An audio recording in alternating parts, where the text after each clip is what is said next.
Aí, pessoal do YouTube aí, ó. Tô aqui no segundão agora, de novo. Vou mostrar o segundão pra vocês aqui antes de eu começar a aula aí, ó. Aí, galera, dá um alôzinho pro pessoal aí do YouTube aí, ó.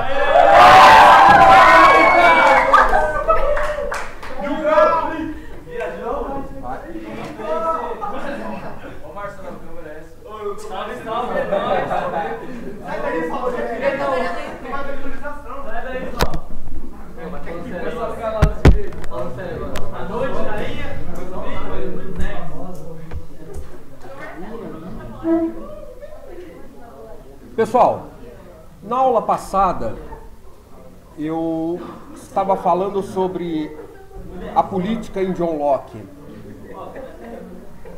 Agora eu vou encerrar a política em John Locke.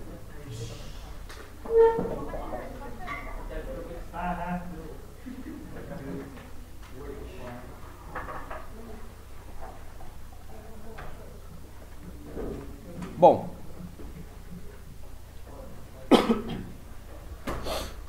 pessoal, com relação ao John Locke,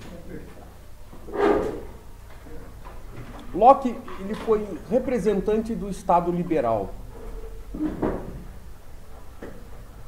Quando nós falamos em Estado liberal, nós falamos em liberalismo político, econômico e religioso. Dentre esses três, o liberalismo político e econômico foram os que mais se destacaram dentro do Estado liberal, ou seja, os que mais se destacaram no Ocidente. E no que diz respeito ao liberalismo econômico, nós vamos ver a figura de Adam Smith, na obra escrita por ele, que traz como título A Riqueza das Nações. Lá em Na Riqueza das Nações, o Adam Smith vai falar da flexibilidade do mercado, ou seja, a flexibilidade que o mercado tem de gerenciar a própria economia, ou seja, é o mercado que deve gerenciar a própria economia, é o mercado que deve gerir os rumos da própria economia. Quando o mercado vai reger os rumos da própria economia, isto quer dizer que o Estado não deve interferir. O Estado não deve interferir na economia. Bom, se o Estado não deve interferir na economia, qual deve ser então, cara pálida? A participação do Estado no que diz respeito à economia, uma vez que essa economia, caso ela se encontre em estado de colapso. Qual deve ser o papel do Estado? Bom, o Estado não deve interferir diretamente, mas ele, na prática, intervém. Na prática, ele intervém. E de que forma que ele intervém na prática? Dizendo, ou melhor dizendo, gerenciando a economia. Ele não determina os rumos da economia. Repito, ele não determina os rumos da economia. Ele apenas diz o que o mercado deve fazer, ou seja, como o mercado deve agir. Ele aconselha ao mercado como ele deve agir. Percebe que uma coisa sou eu determinar o que você deve fazer, outra coisa sou eu determinar, ou outra coisa sou eu aconselhar. Uma coisa sou eu te determinar, outra coisa sou eu te aconselhar. O que o Estado faz, né, no que diz respeito à economia, no Estado liberal, no liberalismo, é simplesmente aconselhar ao mercado, olha, vai por aqui, olha, vai por ali, faça assim, faça assado, faça ensopado, faça grelhado, porque você vai se dar bem. Mas o Estado em si, ele não interfere, ele não dita as regras. Segundo Locke, o Estado não deve ditar as regras. Uma coisa é a teoria, outra coisa é a prática. Quando eu digo que uma coisa é a teoria, outra coisa é a prática, eu estou dizendo que na prática ele quase sempre intervém. Quase sempre intervem. Um exemplo clássico que nós tivemos aí na nossa economia. Nossa economia está aí, ó, galopando. Nossa economia está indo, jogando o mercado cada vez mais lá embaixo. O Estado não consegue controlar a economia. Quando o Estado não consegue controlar a economia, o que o Estado fez? No caso, o Estado do Brasil, o Estado brasileiro. O que ele fez? Está lá intervindo diretamente na economia. Pá, pá, dizendo que a economia deve fazer, dizendo como a economia deve gerenciar o mercado e assim por diante. Locke está dentro de tudo isso, gente. Locke está vivendo no intestino da história. Ele está vivendo dentro de um contexto em que esse modelo de Estado está nascendo. Quando eu digo Locke, eu me refiro ao primeiro e segundo tratado acerca do governo civil. Locke era um contractualista, tal como Rousseau e como o Hobbes. Ele era da mesma estipe, da mesma qualidade. E o Locke defendia como contractualista a ideia de estado de natureza. Estado de natureza esse como um precedente ao estado de sociedade. E esse estado de sociedade é o que legitimará o contrato social, segundo os contractualistas. E quando nós falamos em estado de natureza, o Locke ele tinha um conceito, não diria nem pessimista como Hobbes, de homem, e não tão otimista assim como Rousseau. Ou seja, o Locke era um meio termo. Se por um lado para o Hobbes, o homem em seu estado de natureza era mau, isto por quê? Porque ele era um ser instintivo, era um ser agressivo e, portanto, estava preocupado apenas com a sua autopreservação. Já para o Rousseau, o homem em seu estado de natureza, o homem era bom. O homem era bom para o Rousseau em seu estado de natureza. Porém, com o advento da propriedade privada, esse homem que até então era bom, ele passa a ser mau. Ele se transforma num selvagem. Daí a ideia de bom selvagem. Bom em seu estado de natureza, porém mal em seu estado de sociedade, ou selvagem em seu estado de sociedade. Mas tudo isso é culpa de quem? Da propriedade privada, segundo Rousseau. E aí? É necessário que seja estabelecido um contrato. Um contrato com que finalidade? Com a finalidade de colocar ordem onde há o caos estabelecido. Por quê? Porque o homem, em seu estado de natureza, ele transforma a sociedade num caos. Ele estabelece uma sociedade caótica. Segundo Locke, o homem em seu estado de natureza era o juiz de sua própria causa. Anotem, segundo Locke, o homem em seu estado de natureza era o juiz de sua própria causa. Por que ele era o juiz de sua própria causa?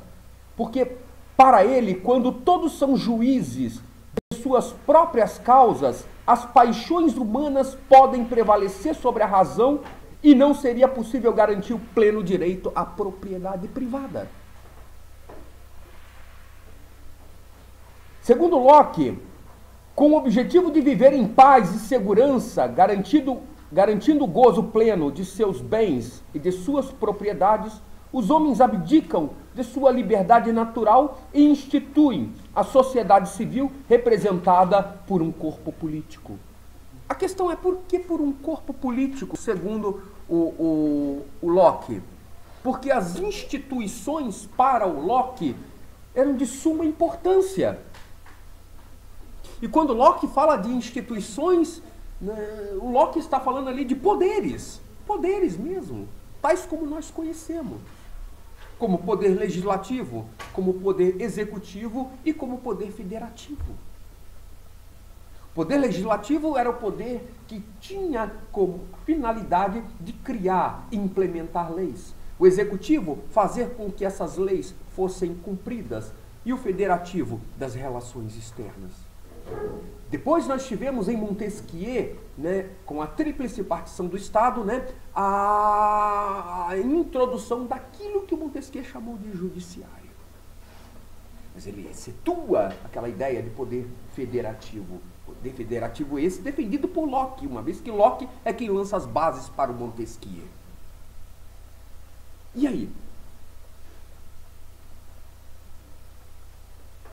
Temos um sujeito que é juiz de sua própria causa. Ao mesmo tempo que esse sujeito que é juiz da sua própria causa é um sujeito fundamentalmente passional. Esse sujeito, segundo o Locke, que é fundamentalmente passional, a sua vontade pode prevalecer sobre a razão, ou seja, a paixão pode prevalecer sobre a razão. E uma vez a paixão prevalecendo sobre a razão, nós temos aí a instauração de um caos social. Por que a instauração de um caos social? Porque a propriedade, que era um direito, segundo Locke, inalienável, um direito garantido pelo Estado liberal, a propriedade privada, bem como o restante dos direitos naturais do indivíduo, que é o direito à vida, direito à liberdade, direito ao seu corpo e assim por diante, esses demais direitos também são ameaçados. Eles passam a ser ameaçados. Esses direitos que são garantidos passam a ser ameaçados. Porque não é um indivíduo agindo, Maria, não é um indivíduo agindo ditado, cuja ação é ditada pela razão, mas é um indivíduo agindo, né, movido pela paixão. E aí gera cobiça. Porque uma das características da paixão é a cobiça. E eu vou cobiçar aquilo que é teu. E aí nós temos o quê? A propriedade privada sendo ameaçada. Mas segundo Locke, para que essa propriedade privada, bem como os demais direitos que compõem o direito natural, para que essa propriedade privada seja garantida, seja assegurada, é necessário que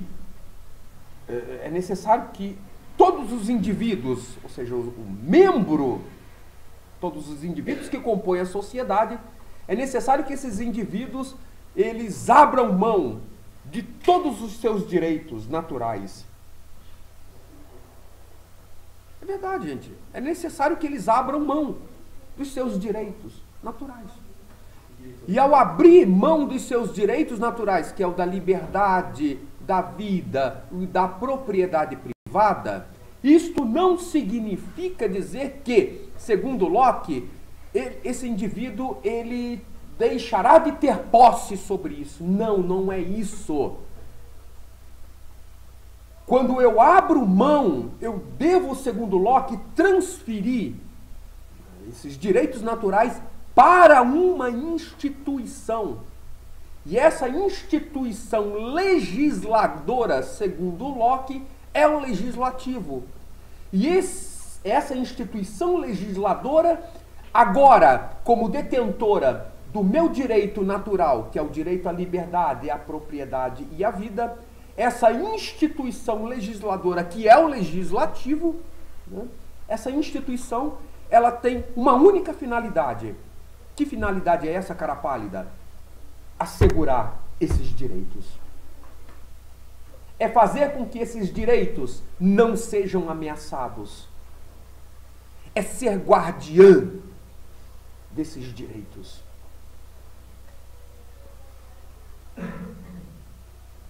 Quando Locke fala de propriedade privada, é preciso que entendamos o conceito de propriedade privada para ele, segundo Locke. Quando Locke fala de propriedade privada pode ser qualquer coisa. Porque o Locke faz distinção de propriedade pública e privada. Ou seja, aquilo que é público e aquilo que é privado.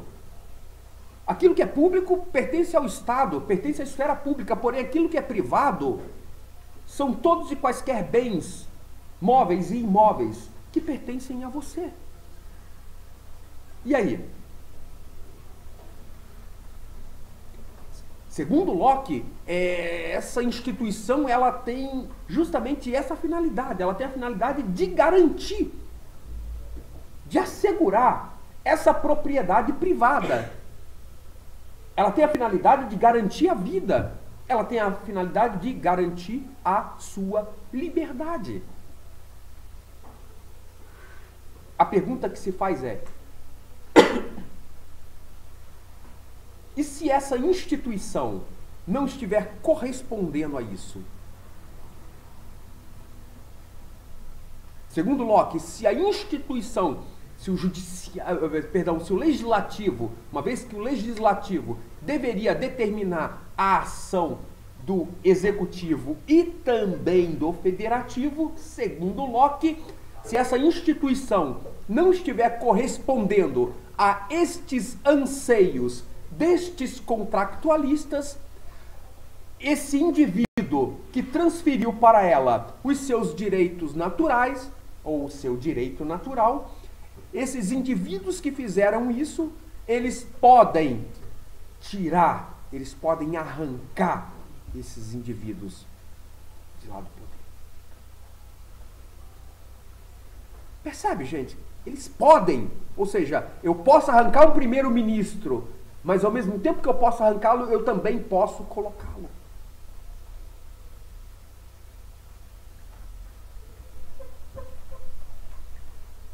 As ideias de sociedade civil e sociedade política ainda aparecem em Locke bastante miscigenadas. Por que bastante miscigenadas? Porque nós estamos falando aí já de uma sociedade que já fez um pacto. Uma sociedade que já firmou um contrato. Por isso que é difícil delimitar,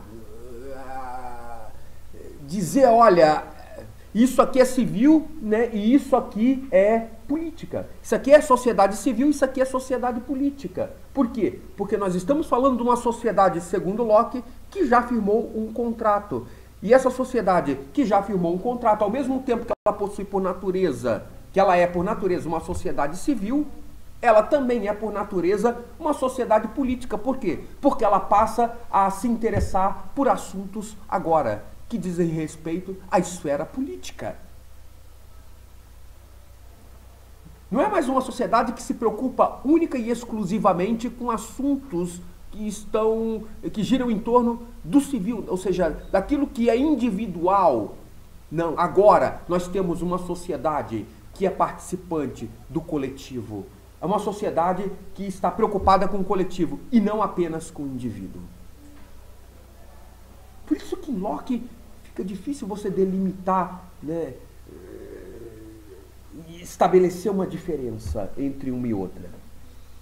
No entanto, para ele, essas ideias fundam-se no princípio democrático do que? Parlamentar. Por quê? Como eu acabei de falar, o parlamento é quem vai determinar o ethos, ou seja, é o parlamento que vai dirigir, é o parlamento que vai assegurar o direito natural. Assim Locke considera que o poder não pode residir no arbítrio individual do governante, mas sim nas instituições políticas. É o que eu acabei de falar também. É o legislativo.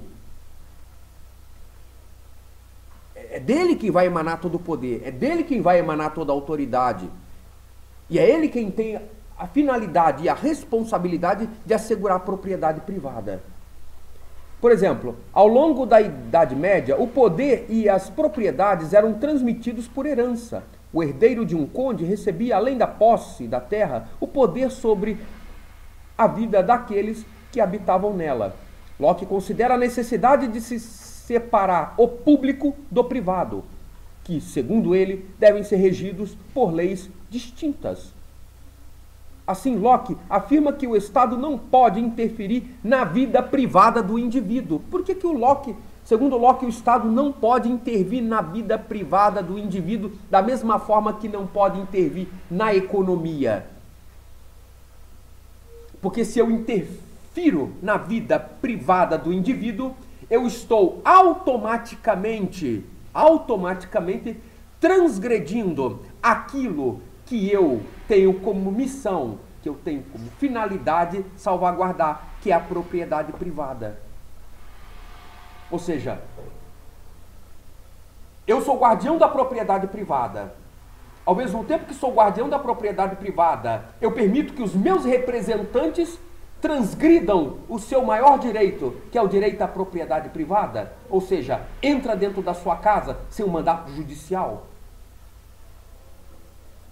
Quer dizer, a partir do momento que um representante do Estado, fundamentado naquilo que ele entende por lei, a partir do momento que um representante do Estado entra dentro da sua casa sem um mandato judicial, ele está transgredindo um direito seu, um direito sagrado, inalienável, que é o direito à propriedade privada. Ele não pode entrar dentro da sua casa sem um mandato judicial. Por quê? Porque ele é salvaguardador, ele é guardião da propriedade privada. Percebe como é que a coisa é? E outro ponto, ele não interfere na vida do indivíduo, ou seja, ele não interfere no individual. Por quê também? Porque ao interferir na sua individualidade, ele está transgredindo outro ponto. Ponto esse que ele também visa salvaguardar, que é o direito da liberdade. Eu transgrido o direito da liberdade do indivíduo quando eu interfiro na vida privada desse indivíduo. Eu transgrido o seu direito à liberdade a partir do momento que eu invado a tua vida. Quando eu digo para você, olha, você não deve pensar dessa forma. Você não deve pensar dessa forma, porque se você pensar dessa forma, ou se você agir dessa forma, se você tiver essas convicções políticas e ideológicas fundamentadas na lei, você sofrerá algumas sanções, você sofrerá algumas penalidades. Mas a pergunta é, onde fica a minha liberdade? O mesmo Estado que assegura a minha liberdade é o mesmo que, através das leis, castra a minha liberdade de expressão, a minha liberdade de pensamento?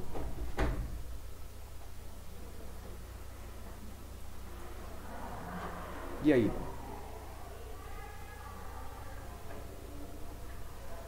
É isso que ele está falando aqui. É isso que o Estado não pode fazer, é interferir na vida privada do indivíduo, sob aspecto algum.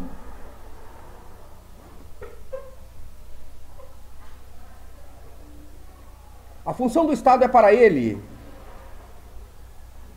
A função do Estado para ele é a de garantir a liberdade de propriedade, de expressão e de comércio. Isso ocorre porque, para Locke, o poder não pode ser fruto da condição de nascimento, mas sim resultado do pacto entre os homens.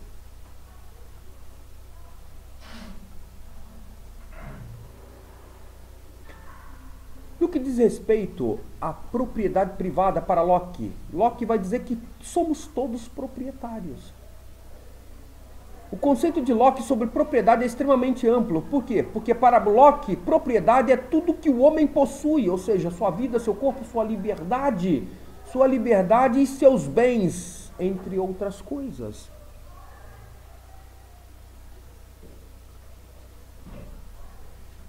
Desse modo, para Locke, todos, independentemente de serem ricos ou pobres, todos são proprietários. Essa concepção de propriedade que vemos em Locke provoca uma série de distorções e contradições. Distorções e contradições no sentido de que, em primeiro lugar, tal concepção parte do indivíduo, do princípio do direito legítimo à acumulação ilimitada de bens, que leva à constituição de uma sociedade de classe cujos problemas internos dificilmente se resolveriam. Está dizendo aqui, quanto mais rico o indivíduo tem, mais detentor da propriedade privada ele é, mais posses ele possui. E quanto mais posses ele possui, maior é a desigualdade entre as classes sociais.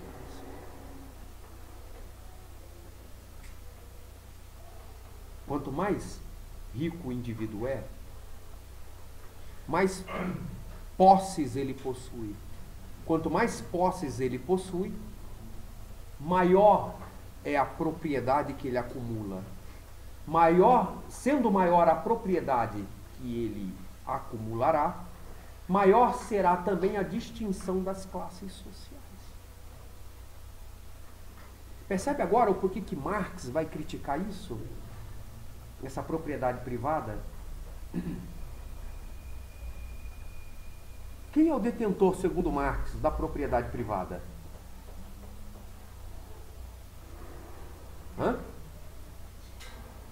Quem é o detentor da propriedade privada para Marx? Era o burguês. E era justamente esse burguês que era o dono dos meios, dos modos de produção. E quando nós falamos de modos de produção, nós falamos de acúmulo de capital. Quando nós falamos de acúmulo de capital, nós falamos de concentração de riquezas. Quando nós falamos em concentração de riquezas, nós falamos em distinção de classes sociais.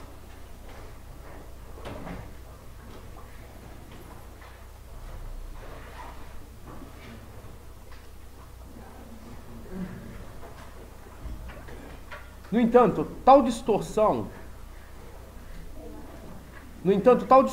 aparece camuflada no pensamento de Locke à medida em que considera genericamente todos como sendo proprietários. Outro problema podemos identificar na ideia de propriedade de Locke é o fato de que, em determinado momento, ele define propriedade como sendo vida, liberdade ou força de trabalho, que são conceitos completamente abstratos. E para terminar, as distorções no que se refere à ideia de propriedade aparecem também na concepção de cidadania política apresentada por Locke. Para ele, todos são proprietários e, portanto, todos são membros do corpo social. Porém, ao nos aprofundarmos em sua teoria, percebemos que para ele, uns são mais cidadãos que outros. Tá claro isso para vocês, gente?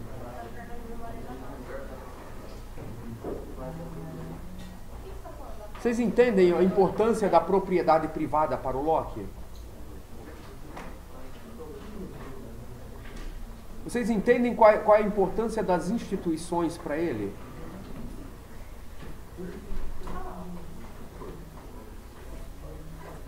É justamente o legislativo que tem a finalidade, justamente de garantir a propriedade privada.